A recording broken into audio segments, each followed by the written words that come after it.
परम ब्रह्म शिव हर हर महादेव।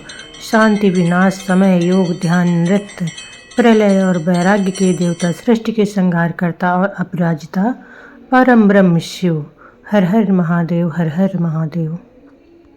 शिव हिंदू धर्म में सबसे प्राचीन और लोकप्रिय देवता हैं। उन्हें जगत का संहारक देवता भी माना जाता है। हिंदू धर्म और विशेष रूप से शैव शाक्त संप्रदायों में उन्हें परम ब्रह्म सर्वोच्च ईश्वर माना गया है। वह त्रिदेवों में एक देव हैं।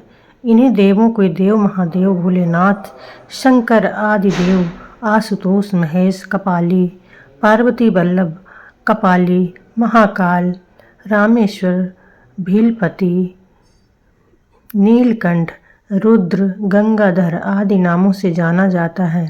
तंत्र साधना में इन्हें भैरव तथा वैदिक साहित्य में इन्हें रुद्र कहा गया है। भगवान शिव की शक्ति और अर्धांगिनी माता पार्वती हैं। शिव नित्य कैलाश लोक में अपनी प्रियतमा सहचरी माँ पार्वती के साथ विहार करते हैं। इनके पुत्र कार्तिकेय, अयप्पा और गणेश हैं तथा पुत्रियां अशोक सुंदरी, ज्योति और मनसा देवी हैं। शिव अधिकतर चित्रों में योगी के रूप में देखे जाते हैं और उनकी पूजा शिवलिंग तथा मूर्ति दोनों रूप में की जाती है। शिव के गले में नाग देवता विराजित हैं और हाथों में डमरू और त्रिशूल लिए हुए हैं। कैलाश में उनका वास है। यह शैव मत के आधार है। इस मत में शिव के साथ शक्ति सर्व रूप से पूजित है। शिव हर हर महादेव, जय भोलेनाथ। मैं नीतू राजावत स्वागत करती हूँ आपका अपने चैनल पर। तो आज आपके लिए हम वीडियो में लेकर आए हैं सोम प्रदोष, यानी कि सोम प्रदोष कब है। तो चलिए जानते हैं सोम प्रदोष कब है। नवंबर में यानी कि मार्गशीर्ष मास में कृष्ण पक्ष का प्रदोष कब पड़ रहा है, किस दिन आपको व्रत करना है, और साथ में यह भी जानेंगे कि मासिक शिवरात्रि का व्रत हमें कब करना है।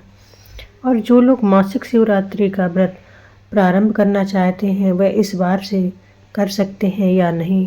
प्रदोष का व्रत हो या मासिक शिवरात्रि का व्रत आप लोग कर सकते हैं या नहीं, सारी विशेष बातें आज की वीडियो में जानेंगे।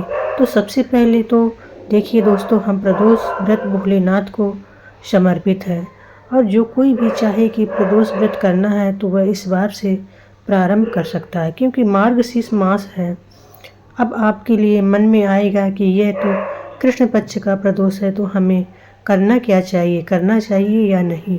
देखिए दोस्तों, कृष्ण पक्ष शुक्ल पक्ष का कोई विशेष महत्व नहीं है, बल्कि प्रदोष व्रत में यह नहीं है कि आप प्रदोष व्रत रखें या नहीं रखें, या कृष्ण पक्ष है या शुक्ल पक्ष है, इस व्रत में कोई भी व्रत कर सकता है। और जो लोग शुरुआत में व्रत करना चाहते हैं वो भी शुरुआत कर सकते हैं। अब आपके मन में यह संशय बना होगा कि व्रत 17 तारीख को रखना है, यानी कि 17 नवंबर को रखना है या 18 नवंबर को। तो सबसे पहली चीज़ तो जानते हैं दोस्तों कि 17 या 18 नवंबर किस दिन आपको प्रदोष का व्रत करना है। तो देखिए, यह व्रत भोलेनाथ को समर्पित है। जो कोई भी इस व्रत को चाहे कर सकता है। भोलेनाथ को प्रसन्न करके आप हर प्रकार की सिद्धियां प्राप्त कर सकते हैं, हर तरह की कामनाएं पूरी कर सकते हैं। अब देखिए, कोई 4 व्रत रहेगा या कोई 6 व्रत रहेगा, उम्मीद करेगा कि मुझे सब कुछ मिल जाए।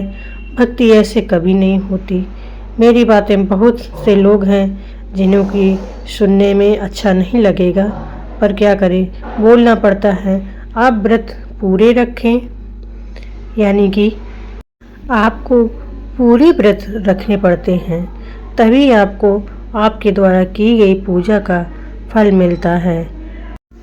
तो चलिए अब हम जानते हैं सोम प्रदोष व्रत मार्गशीर्ष में कब रखा जाएगा। वैदिक पंचांग के अनुसार मार्गशीर्ष मास के कृष्ण पक्ष की त्रयोदशी तिथि 17 नवंबर को सुबह 4:46 पर आरंभ होकर 18 नवंबर की सुबह 7:11 तक रहेगी। उदय तिथि को आधार मानते हुए सोम प्रदोष व्रत 17 नवंबर को रखा जाएगा। इस दिन शिव भक्त पूरे विधि विधान से व्रत रखकर भगवान महादेव की आराधना कर सकते हैं। सोम प्रदोष व्रत भगवान शिव को समर्पित है और इसका अत्यधिक महत्व इसलिए बढ़ जाता है कि ये सोमवार के दिन पड़ने वाला प्रदोष व्रत सोम प्रदोष कहलाता है। हर माह की त्रयोदशी तिथि को मनाया जाता है और सोमवार को पड़ने पर इसका महत्व और फल अत्यधिक बढ़ जाता है। प्रदोष काल में शिव पार्वती की पूजा और व्रत कथा का पाठ करने से जीवन की सभी दुख रोग और दरिद्रता दूर होती है। तो चलिए कथा की शुरुआत करते हैं। कथा कुछ इस प्रकार है। कथा में होने वाले लाभ भी हम बताएंगे। बने रहिए वीडियो के अंत तक और चैनल को लाइक और सब्सक्राइब करना ना भूलिएगा। एक समय की बात है, एक नगर में एक बहुत ही गरीब ब्राह्मण लेकिन धर्मपरायण ब्राह्मण रहता था। उसकी पत्नी बेहद सुंदर और सुशील थी। गरीबी के कारण वे भिक्षा मांगकर जीवन यापन करते थे। एक दिन भिक्षा मांगने के दौरान उस ब्राह्मण को एक राजकुमार घायल अवस्था में मिला। वह राजकुमार विदर्भ देश का था, जिसके पिता को शत्रुओं ने मारकर उसका राज्य छीन लिया था। ब्राह्मण दंपत्ति ने राजकुमार को अपने घर लाकर उसकी सेवा की। कुछ दिनों बाद ब्राह्मण अपनी पत्नी और राजकुमार के साथ भिक्षा मांगने के लिए नगर को जा रहा था। रास्ते में उसकी मुलाकात एक संत से हुई। संत ने ब्राह्मण को बताया कि आज सोम प्रदोष है, व्रत है और इस दिन विधि विधान से शिव जी की पूजा करने से सारे कष्ट दूर होते हैं और दरिद्रता का नाश होता है।